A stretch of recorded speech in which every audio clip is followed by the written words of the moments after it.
So while the gang is out doing their rappelling, I'm staying up here uh, close to. Normally, I'd venture out more, but it's cold and it's really muddy. So I'm trying to stay so that I can always see the Jeep. You'll see me look over. I always keep the Jeep in eyesight. But I wanted to show you guys something. I don't know if you can quite get. You lose a lot in video just how steep that ravine is. I'm as close to the edge as my comfort level, but just how steep that ravine is when water comes through here, it is insane. You'll hear about the flash floods in southern Utah, and you just have no point of reference till you see that basically this entire huge flatland area out there would all feed into this ravine.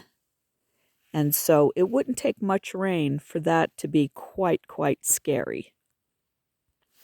So when you're out, sorry that I have to have the old lady glasses. So one of the things they'll always tell you when you're out backcountry hiking, especially in the southern Utah area, is don't just check the weather for where you are, but check it for all around, especially what I'll call upstream, because the water has to go somewhere. And it gets channeled and it can get very intense very quickly.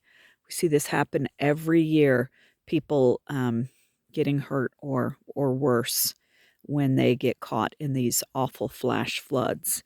If you ever just want something to do, go over to the YouTubes and YouTube, Southern Utah flash floods or something like that. And it is crazy. It's actually warming up quite a bit. I think it's going to be in the 50s, which you think, oh, well, that's lovely. It'll warm up.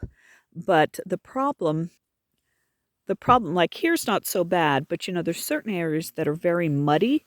So if you can stay where it's a little bit frosty, then, you're not sinking in all the goo. And it just makes it for a little bit more pleasant of a stroll. There's just a lot of natural pathways, I'm going to call them, through. You can kind of see one right there. So I'm able to noodle around up here, get my steps in. I'm actually staying off of the road that's been driven on because it's kind of a muddy, nasty mess. But this is a fun adventure. I think I'm going to come back out here in the summer or, spring, fall when it's not quite so so muddy.